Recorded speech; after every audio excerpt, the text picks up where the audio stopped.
savez, la vie, c'est pas de toujours triompher, c'est de mourir à nous-mêmes, comme a dit le Seigneur, prendre notre croix et de le suivre. Mais on ferait tout pour ne pas prendre notre croix, humainement. Parce qu'on a toujours des excuses, on a toujours d'autres choses à faire, mais le Seigneur, lui, c'est son plan. Et il n'est pas pressé. Et il a du temps. Il nous laisse libres faire nos erreurs, faire ce qu'on veut faire par nous-mêmes. Jusqu'au moment où on arrive au bout de nos forces. On n'arrive plus. Et c'est là qu'on crie au Seigneur. Et c'est là que la vraie vie avec le Seigneur commence. C'est quand on est à genoux devant lui, on dit « Seigneur, sans toi, je ne peux rien faire ». C'est sûr que ça nous humilie, mais ça nous fait tellement de bien. D'entendre non pas de notre triomphalisme, non pas notre fierté, mais d'entendre le cœur du Seigneur et de penser à ce que lui, il a subi aussi et qu'il a été jusqu'au bout par humilité pour nous donner la vie. S'il n'était pas mort, s'il n'avait pas donné sa vie pour nous, ben on serait comme les gens du monde, on serait comme les païens, on vivrait selon nos forces, comme les hommes politiques qui se présentent tous comme des héros. Mais ce n'est pas des héros du tout, hein? Et nous ne sommes pas des héros non plus. On a besoin de la grâce du Seigneur. Mais quand on lui fait confiance, quand on s'humilie, il renouvelle nos forces, il nous change. Et ce qu'on croyait être juste, on s'aperçoit qu'on était à côté, qu'on était dans la chair et qu'on a besoin sans cesse de revenir à lui. Et ça, c'est notre expérience. Et ça vaut tout l'or du monde, hein? Quand on a goûté combien le Seigneur est bon. Des fois, on ne goûte pas que le Seigneur est bon. On proclame qu'on est chrétien, qu'on va avoir ça, qu'on va avoir ça. Ça tourne autour de nous. Mais quand on a goûté les bontés du Seigneur, on a envie de partager ces bontés. On a envie de partager ce que le Seigneur nous donne. J'ai bien aimé ce que disait la sœur. Quand elle va faire les courses, le Seigneur lui donne une idée. Tiens, fais ça pour cette frère-là, pour cette sœur-là. On doit avoir ce cœur élargi. Autrement, il tourne sur nous-mêmes. C'est toujours nous. Et on est toujours en train de se bénir. Et on n'est jamais béni en réalité. Parce qu'il y a plus de joie à donner qu'à recevoir. Et quand on n'achète que pour nous, pour notre propre satisfaction, et qu'on ne donne rien aux autres, eh bien on est enfermé dans notre problème, dans notre tour, dans notre monde. On ne voit plus rien, on ne voit plus les besoins. Mais le Seigneur nous appelle à avoir ce cœur tendre, prêt à reconnaître la bénédiction qu'il nous a fait, qu'il a accomplie pour nous à la croix. Et cette bénédiction-là, on veut la partager. Dernièrement, j'avais passé une histoire sur Internet, l'histoire de l'offrande, le gars qui retrouve ses 20 €. Enfin, je vous raconte en gros, si vous ne la connaissez pas, un monsieur qui va au culte, il y a une offrande comme tous les dimanches. Ah, encore l'offrande. Il n'est vraiment pas content de donner pour l'offrande. Il n'est pas obligé, mais il voit que les gens le regardent. Alors tout de suite, il se sent jugé, il se sent pas bien, donc il donne un billet de 20 €. Mais il avait donné ça à contre-cœur. Le message se termine, il rentre chez lui, il marche, et dans la rue, là, il trouve un billet de 20 €. Mais il entend la voix du Seigneur qui dit « Reprends ton argent. Reprends ton argent. Moi, ce n'est pas avec un cœur comme ça que tu dois me donner. C'est avec un cœur large. » Et il se dit, dans la rue, il s'est mis à genoux, il s'est humilié devant le Seigneur. Il dit « Seigneur, je ne veux pas rester dur comme ça. Toi, tu as donné ta vie pour moi et je ne peux pas, moi, faire ça par obligation ou par habitude. Je veux faire ça avec mon cœur. » Et j'écris ça sur, je crois, YouTube. Et il y a une dame qui m'écrit « Oui, c'est fatigant, tous ces chrétiens qui veulent toujours de l'argent. » Mais on ne veut pas d'argent, nous. On veut payer les factures pour l'Église. On veut soutenir l'œuvre de Dieu. On veut permettre d'envoyer des gens en mission, soutenir notre frère Pierre au Congo-Kinshasa. Ce n'est pas pour nous, c'est pour l'œuvre de Dieu. Et la dame, elle dit, je ne comprends pas. Alors je lui écris, mais tu sais, est-ce que tu comprends que Jésus a donné plus que de l'argent? Il a donné sa vie. Il est venu, lui, il était dans son ciel de gloire, dans la gloire du Seigneur. Il n'avait pas besoin de venir, il aurait pu rester très bien là-bas avec son père. Mais par obéissance à son papa, il est descendu. Il a été dans ce monde froid, ce monde difficile, opposant, où il n'y avait que des pharisiens, des sadducéens qui s'opposaient à lui. Et lui, il a persévéré et il a donné sa vie. Et lui, il s'est révélé à moi personnellement. C'est pour ça que moi, je veux donner pour l'œuvre du Seigneur. Parce que je ne pourrais jamais donner qu'un tout petit paquet, une toute petite proportion par rapport à ce qu'il a fait pour moi. Parce que lui, il a été jusqu'au bout. Et il a donné notre vie. Que sommes-nous, mes frères et sœurs? Un souffle qui un jour paraît, puis après disparaît, nous dit la parole de Dieu. Oh, nous devons vraiment rechercher la présence du Seigneur, une œuvre du Seigneur dans notre cœur. Autrement, on a une étiquette chrétienne. Bon, mais ça ne change pas notre vie. Ce qui change notre vie, c'est la vie de Jésus en nous, qui nous change et qui nous transforme. Amen. Amen. Alléluia. Donc ce matin, je voulais partager la parole. Alors, on va reprendre Matthieu chapitre 16.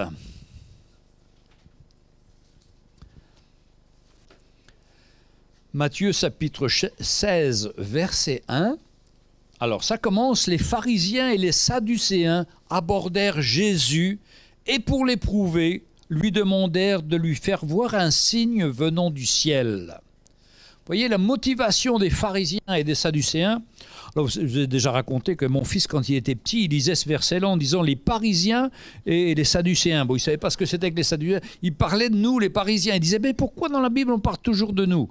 Donc, il lisait les Parisiens au lieu de les pharisiens. Mais bon, quelque part, il n'avait pas tort. On peut être aussi Parisien et pharisien. Alors, ces gars-là, ils abordent Jésus et pour l'éprouver. Ah, mais ils sont forts quand même. Ils ne viennent pas pour recevoir de lui, ils viennent pour l'éprouver. Et pour lui demander de faire voir un signe venant du ciel. Ils voulaient un signe. Il y a beaucoup de gens dans le monde, ils veulent des signes. Ils sont prêts à regarder le ciel pendant des heures pour voir si le nuage ne va pas avoir une certaine forme. Il y a des choses les plus folles qui circulent d'ailleurs sur Internet, des formes de nuages où les gens pensent que c'est Dieu qui a fait ça. Mais ce n'est pas comme ça le Seigneur. Le Seigneur vient dans notre cœur, il vient nous toucher. Mais vous savez, quand on est pharisien ou sadducéen ou qu'on est homme naturel, on a une couverture devant nos yeux et surtout devant notre cœur pour ne pas reconnaître l'œuvre de Dieu. Et moi qui n'étais pas chrétien jusqu'à 21 ans, j'avais cette couverture où je me moquais de tout ce qui était de Dieu. Je me moquais de l'œuvre de Dieu parce que je ne savais pas ce que c'était. Et c'est normal aujourd'hui que les gens du monde se moquent parce qu'ils ne le connaissent pas. Mais nous sommes appelés à le connaître. Parce que nous avons fait une rencontre avec lui. Il nous a ouvert les yeux et la Bible nous dit qu'il a enlevé le voile qui demeurait sur nous et qui nous rendait aveugles. Parce qu'on avait des yeux physiques mais on ne voyait pas. Et les pharisiens sont dans telle situation. Ils sont aveugles, ils ne voient rien. Pourtant, le Seigneur avait fait plein de guérisons avant, après. Alors, si on regarde le chapitre 15, par exemple, les versets d'avant, nouvelle guérison, Jésus quitta, verset 29, donc il parle, Jésus et la femme cananéenne, il y a beaucoup de passages différents, mais au verset 29, Jésus quitta ces lieux et vint près de la mer de Galilée, étant monté sur la montagne, s'y est assis. Alors s'approcha de lui une grande foule ayant avec elle des boiteux, des aveugles, des muets, des extropiés, beaucoup d'autres malades. On les mit à ses pieds et il les guérit.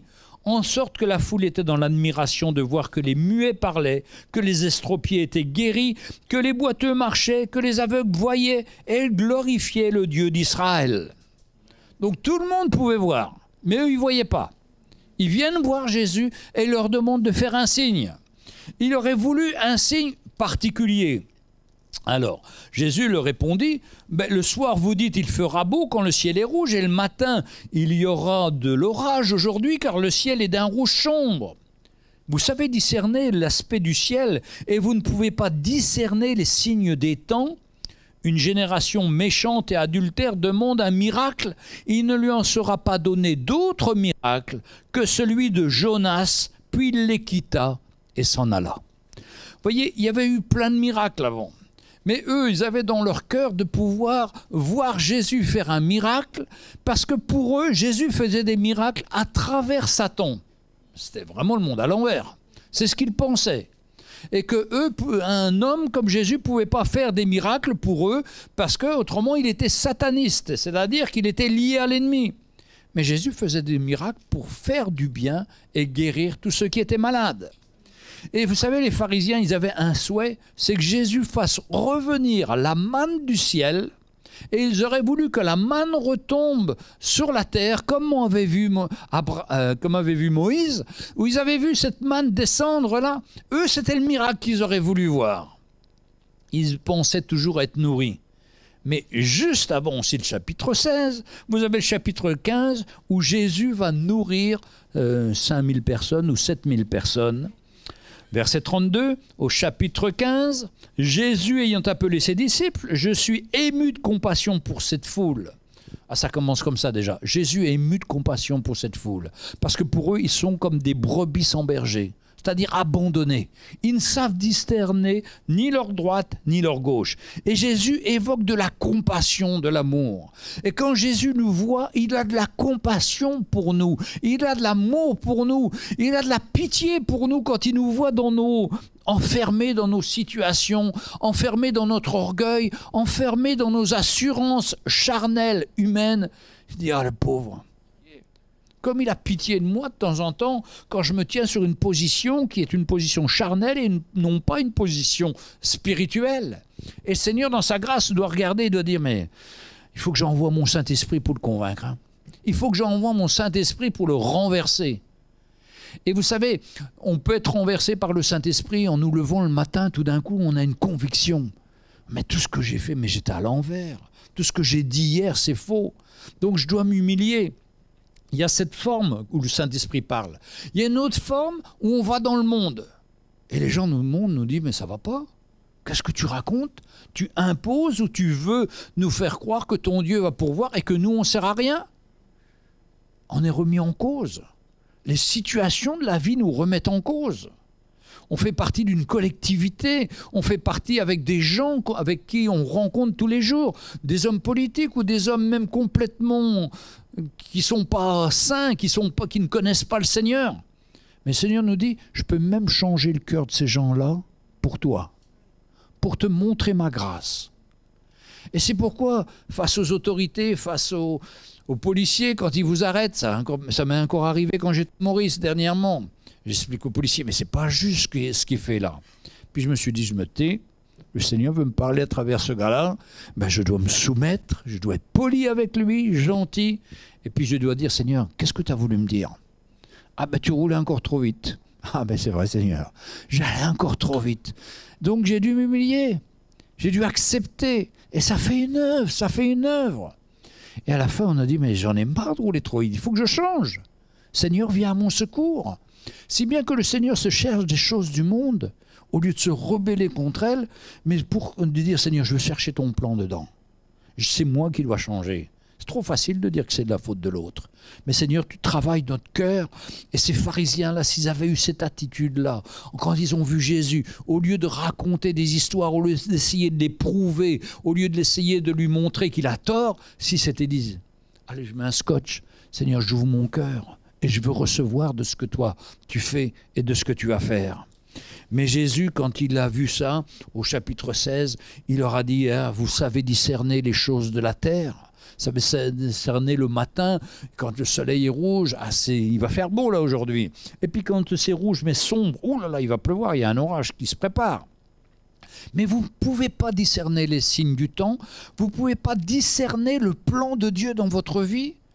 Quand il y a des histoires comme ça qui vous arrivent, où vous êtes sans secours, après avoir confessé des choses et puis que vous n'apercevez pas que ce n'est pas ça, mais ça c'est un signe spirituel que Dieu veut vous arrêter. Moi je ne peux pas vous arrêter en tant que pasteur, c'est le Seigneur qui va vous arrêter. Et le Seigneur nous parle tous les jours. Autrement, on est comme un enfant gâté, on veut se jouer, puis une fois qu'on l'a, ça ne nous sert vraiment à rien. Mais le Seigneur avait un autre plan pour nous. Ce ne soit pas un jouet, ce ne soit pas une passion pour nous, ce soit une œuvre qui se passe dans notre cœur. Parce qu'on n'est jamais mieux que quand on s'est repenti. Alors, ces hommes-là, ils ne connaissaient pas le Seigneur, ils n'étaient pas nés de nouveau. Nous, au moins, on a un privilège. Si on est né de nouveau, c'est que l'Esprit de Dieu nous parle et nous dit, ben, allez, repens-toi, allez, humilie-toi, t'es passé à côté, reconnais-le. Reconnais que ta femme avait raison. Oh, ça c'est dur, mais ça arrive souvent. Ça arrive trop souvent, même très souvent. Hein? Mais c'est une grâce que Dieu me fait aussi, à chacun d'entre nous. Il y a des choses comme ça, on doit accepter. Et là, Jésus va leur dire, ben, vous savez discerner les choses du ciel, mais vous ne pouvez pas discerner les choses du temps ou les choses spirituelles dans votre vie. Une génération méchante et adultère demande un miracle. C'est eux les pharisiens, les sadducéens. Ils demandent un miracle. Et il ne sera pas donné d'autre miracle que celui de Jonas. Puis il les quitta, il s'en alla. Bon, ce n'est pas une réponse très claire.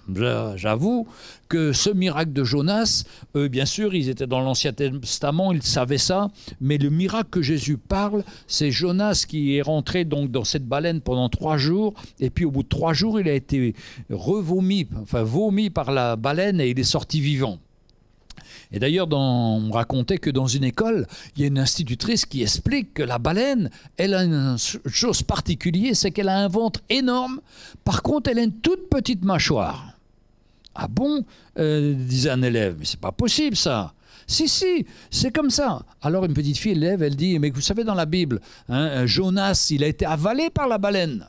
Et il est ressorti. Ah non, elle dit, c'est pas possible. C'est pas possible. La petite fille dit, si, c'est dans la Bible. Et on sait maintenant qu'il y a beaucoup d'expériences qui ont été faites dans ce genre où des marins sont tombés à la mer, avalés par la baleine et rejetés. Ou alors, quand on a pêché la baleine, on a ouvert la baleine et le gars était vivant encore dans la baleine. Et il raconte tout ce que raconte Jonas. Donc c'est des choses qui ont été prouvées. Alors la petite fille dit, écoutez, moi quand j'irai au ciel, je demanderai à Jonas si c'est vrai. Et je suis sûr que c'est vrai. Alors l'institutrice elle dit, mais s'il va en enfer, ah vous lui demanderez alors.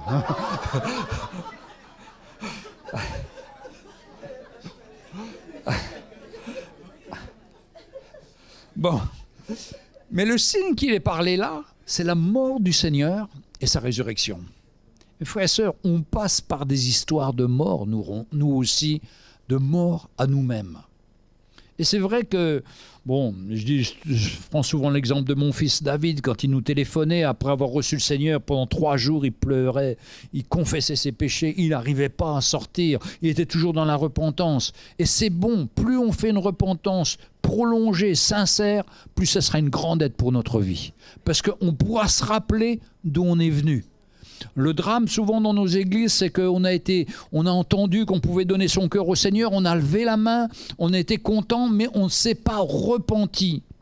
La vraie vie chrétienne, ça commence par la repentance. Par vraiment reconnaître nos erreurs, reconnaître nos manquements, nos travers, qu'on était à côté.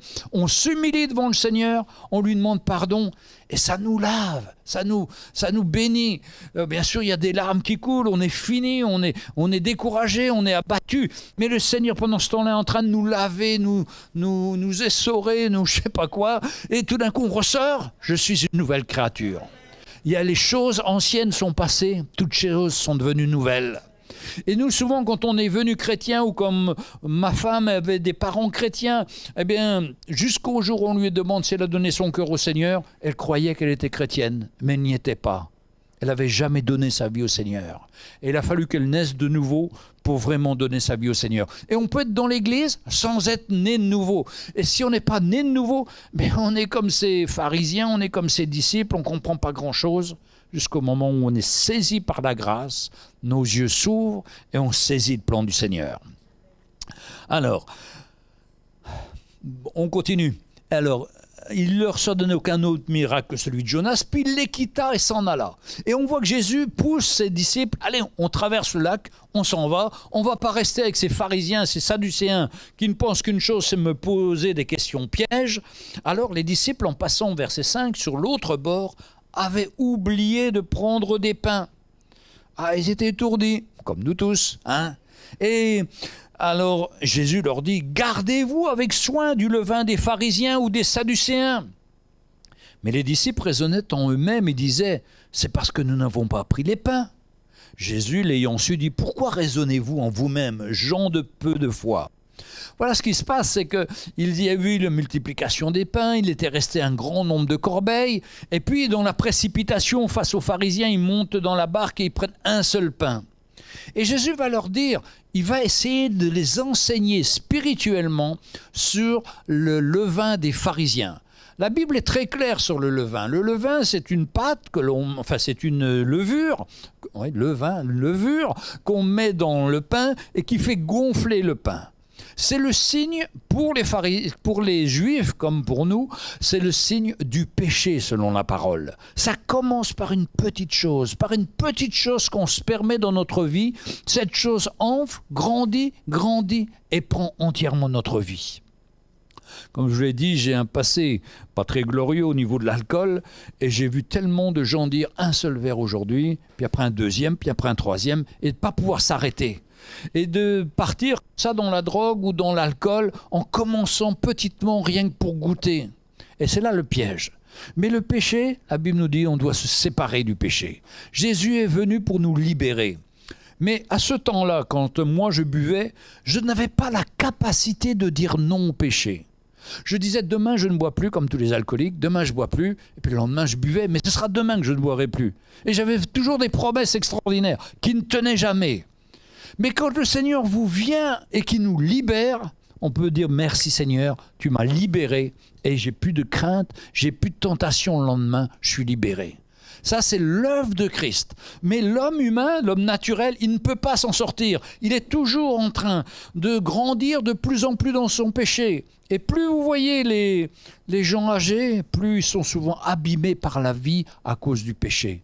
Et ce levain, ça commence une toute petite levure, une toute petite chose. On a goûté, on a trouvé que c'était pas mal. Et puis on a pris une deuxième, troisième, quatrième, et puis on est fini.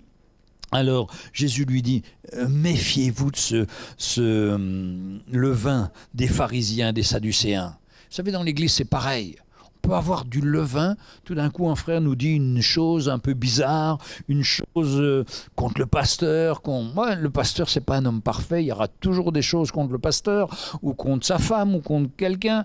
Surtout le pasteur, il entend de moins en moins. C'était assez dramatique à Maurice, parce qu'il fallait qu'il parle fort, même les enfants, tout le monde.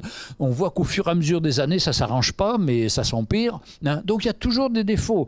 Mais c'est pas ça qui compte. Ce qui compte, c'est le cœur, c'est notre désir de servir le Seigneur, sourd ou pas sourd, mais si on a ce désir de servir le Seigneur et que vous ressentez ce désir et que vous regardez au cœur et non pas aux apparences ou aux choses qu'on peut faire maladroites ou des mots ou des choses pas ce qu'il faudrait, mais ne nous en tenez pas rigueur, mais regardez au Seigneur et priez pour nous pour que le Seigneur nous montre. Et quand le Seigneur nous montre, eh bien, les choses s'arrangent. Mais vous voyez, le levain, ce serait de soulever des petits problèmes pour faire des gros problèmes et après pour bloquer l'œuvre du Seigneur. Et ça, Jésus dit à ses disciples, arrêtez, méfiez-vous du levain des pharisiens. Comme il dit à nous, méfiez-vous des choses qu'on raconte derrière, des petites histoires, des petits trucs qui n'ont ni queue ni tête. Non, servez le Seigneur. Et nous devons servir le Seigneur. Pourquoi raisonner en vous-même, gens de peu de foi? Vous savez, quand on n'a pas la foi, tout est un problème. Tout est compliqué. On veut raisonner avec notre tête et comprendre. Et bon, j'ai beaucoup d'histoires comme ça, mais une dame qui était la femme d'un pasteur, qui était la maman d'un pasteur, et tous les jours, elle avait « Oh ben demain, on n'aura pas d'eau. Ah ben demain, on n'aura pas de, je sais pas, d'argent. Ah demain, on n'aura pas de logement. » Vous savez, il y a des gens qui sont comme ça. Ils vous font une liste et ils vivent dans la déception. Et puis un jour, en dormant, elle a un rêve.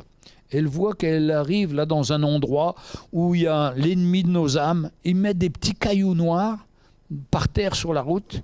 Et elle les ramasse. Elle les ramasse. Elle les ramasse. Ces petits cailloux noirs sont des problèmes ou des inquiétudes. Et tout d'un coup, elle voit le Seigneur arriver et lui dit « Mais qu'est-ce que tu fais ?» Ben je ramasse. Mais il dit « Seigneur, c'est pas la peine de ramasser ces choses-là. Moi, j'ai tout payé pour toi. Moi, j'ai été jusqu'au bout pour, au lieu de ramasser ces inquiétudes, ces soucis, tu marches par la foi et tu me fasses confiance. » Et je pense souvent, nous sommes dans des situations... Qu'est-ce qui va se passer demain? Mais non, on n'a pas besoin de ramasser ces cailloux-là. Il faut jeter ces cailloux-là. Il faut marcher par la foi et faire confiance au Seigneur. Parce que tout est un problème. Qu'est-ce que vont faire nos enfants plus tard? Mais ce n'est pas un problème. Chaque jour suffit sa peine. Si le Seigneur nous a montré, il montrera aussi à nos enfants. Qu'est-ce que je vais faire comme travail? Mais le Seigneur a toujours pourvu jusqu'à aujourd'hui. Alors, quand je regarde en arrière, on a connu des temps difficiles, des temps sans argent et tout. Mais le Seigneur a toujours pourvu la nourriture, le vêtement. Il a toujours pourvu pour nous. Mais pourquoi je m'inquiéterais? Et à un moment, il faut se décider de dire, moi j'arrête avec ces petits paquets noirs, J'arrête de ramasser ces cailloux, ces trucs noirs là. Moi, j'ai décidé de marcher par la foi. Que toutes les fois qu'il y a un caillou dedans, je dis, c'est pas besoin. Le Seigneur va s'occuper de moi. Le Seigneur va intervenir. Je ne sais pas ce qui se passera l'année prochaine, mais moi, c'est pas l'année prochaine qui compte, c'est aujourd'hui et demain. Le Seigneur a pourvu pour aujourd'hui, il pourvoira pour demain, et je marche jour après jour. Vous savez, au moment des élections, si vous écoutiez les discours politiques de certains hommes, mais ça arrivait la catastrophe. La France allait tomber, la France allait, je sais pas quoi, se détruire. Bon, tout ce qu'il pouvait y avoir. Je me rappelle, il y a des années, déjà quand Mitterrand avait été élu, donc ça fait longtemps, je crois que c'était en je sais plus quelle année. Ouais, 81, c'est ça. Et on a interviewé M. Dassault. M. Dassault, le propriétaire des avions usine Dassault, il dit mais c'est rien ça. On en a eu des présidents qui ont changé. Ils n'ont pas changé notre vie. Pourquoi vous inquiétez?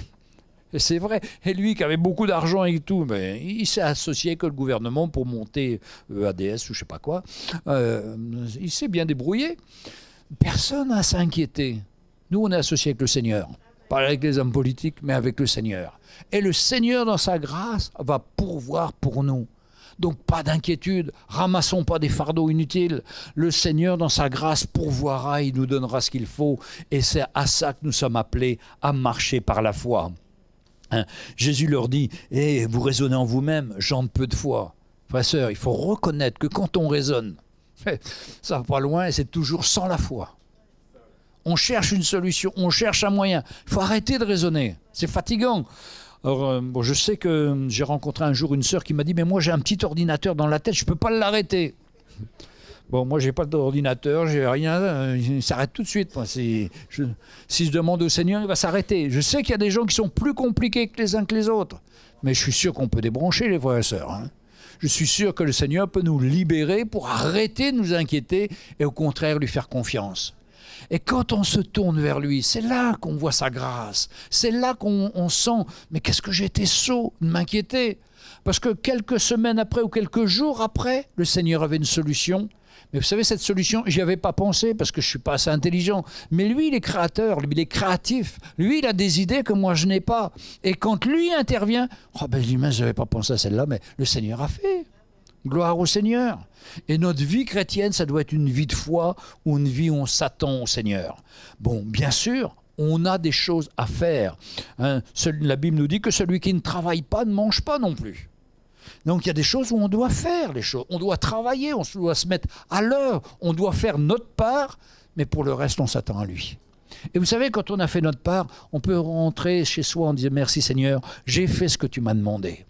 Par contre, si je suis paresseux, si je veux rien faire, je me lève pas le matin. Il y a tout un descriptif d'ailleurs dans les proverbes de l'homme paresseux, hein, selon la Bible. Hein. Et bien, si je fais tout ça, mais c'est sûr que je ne peux pas demander la bénédiction de Dieu. Mais si je fais ma part, je peux m'attendre au Seigneur et voir sa main. Alors, vous raisonnez, j'en peu de foi, sur le fait que vous n'avez pas pris de pain. Êtes-vous un corps sans intelligence ? Mais il ne parle pas de l'intelligence physique, il parle de l'intelligence spirituelle. Est-ce que vous n'êtes pas capable de discerner le plan du Seigneur? Et que ne vous rappelez-vous pas dans les 5 pains et les 5000 hommes et combien de paniers vous avez emportés?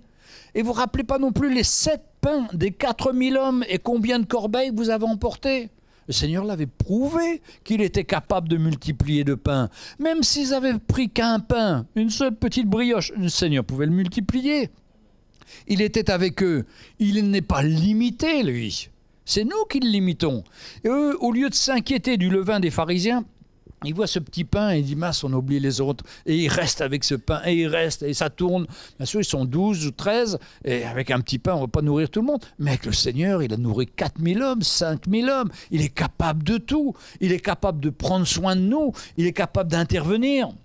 Comment ne comprenez-vous que ce n'est pas au sujet des pains que je vous ai parlé? Gardez-vous du pain des pharisiens et des sadducéens. Ah, en Israël, enfin bon, il n'y a pas qu'en Israël, mais il y a beaucoup de pharisiens et beaucoup de sadducéens. Et un pharisien, ça avait toute l'apparence d'un chrétien, mais ça ne l'était pas. Par exemple, si on prend dans, je crois que c'était Marc 8, Marc 7, il y a une histoire avec les pharisiens, là. Alors, Marc 7, verset 1, les pharisiens et quelques scribes venus de Jérusalem s'assemblèrent auprès de Jésus. Ils virent quelques-uns de ses disciples prendre le repas avec des mains impures, c'est-à-dire non lavées. Oh, les pharisiens, tous les juifs ne mangent pas sans s'être lavés soigneusement les mains, conformément à la tradition des anciens. C'est quand ils reviennent à leur place publique, ils ne mangent qu'après s'être purifiés. Donc c'était des rites qu'ils prenaient. C'était pas pour la santé, c'était pas pour... Non, c'était un rite religieux. Il fallait se laver les mains, il fallait se purifier. Et les pharisiens et les scribes lui demandèrent pourquoi les disciples ne suivent pas la même tradition des anciens. Vous savez, des fois on suit des traditions héritées de nos pères. Si nous sommes nés en France, on suit les habitudes françaises. Si nous sommes nés en Afrique, on suit les habitudes africaines. Mais le Seigneur veut nous libérer de ça. Parce que dans le Seigneur, il n'y a plus de tradition. Il faut enlever ces traditions. Il faut nous libérer de ces traditions. Parce que ça nous tient captifs. Jésus leur répondit, hypocrite, Ésaïe a bien prophétisé sur vous ainsi qu'il a été écrit, ce peuple m'honore des lèvres, mais son cœur est éloigné de moi. Vous voyez, on peut honorer le Seigneur des lèvres et que notre cœur soit loin de lui. C'est terrible. On peut faire des belles confessions. C'est en vain qu'il m'honore, en donnant des préceptes qui sont des commandements d'hommes. Et au verset 8, vous abandonnez le commandement de Dieu et vous observez la tradition des hommes. C'est terrible. Alors, ils avaient un autre truc aussi qui était terrible, c'est qu'ils devaient soutenir leurs parents qui étaient vieux, qui n'avaient pas les moyens. À l'époque, il n'y avait pas de retraite, il n'y avait pas de sécurité sociale. Donc, les enfants soutenaient les parents. Mais les parents juifs avaient décidé que... verset 11 du chapitre 7... Si un homme dit à son père ou à sa mère, ce dont j'aurais pu t'assister est corban, c'est-à-dire une offrande à Dieu, vous ne laissez plus rien faire ne le laissez plus rien faire pour son père ou pour sa mère, annule ainsi la parole de Dieu par votre tradition que vous avez établie. Alors par exemple, vous devez soutenir vos parents, ils sont sans argent, et bien vous dites, l'argent que j'avais préparé pour mes parents, je les offre à Dieu. Je déclare que ça s'appelle corban, c'est-à-dire réservé à Dieu. Et en réalité, ils s'en servaient pour eux. Ce n'était même pas pour Dieu. Et à cause de ça, ils privaient leurs parents d'un soutien. C'était une habitude, une tradition religieuse. C'est terrible, les traditions. Ça a l'apparence de bien, mais en réalité, ça fait le mal, ça fait le contraire. Et ça fait la tradition des hommes. Et ces hommes avaient leur cœur tellement éloigné qu'ils avaient plein de règles. Mes frères et sœurs, nous aussi, on peut avoir des règles et des principes, dire je vais faire ci, je vais faire ça, puis on ne fait pas. Vraiment, le Seigneur veut nous libérer de ces traditions et de vivre de plus en plus libres. Alors, annulons ainsi la parole de Dieu par notre tradition que vous avez établie. Et vous faites beaucoup d'autres choses semblables. Ah, c'était terrible. Hein.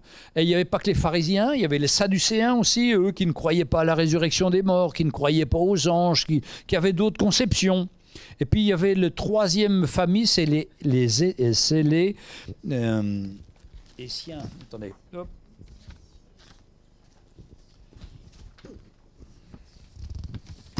Troisième équipe, c'était les Esséniens. Pour ceux qui ont été en Israël, dans les fameux manuscrits de la mer Morte étaient habités par les Esséniens.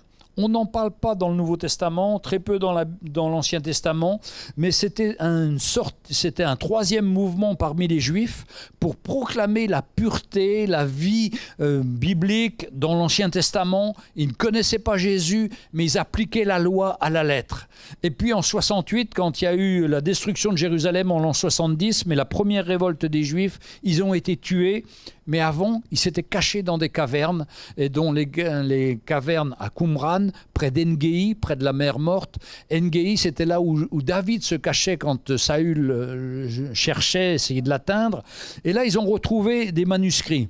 Et c'est incroyable, ils ont retrouvé des manuscrits qui dataient du temps de Jésus, en particulier le livre d'Ésaïe, en rouleau qui était en cuir, qui faisait 7,14 m de long, où il y avait tout Ésaïe qui était écrit à la main et qui avait été conservé dans des jarres.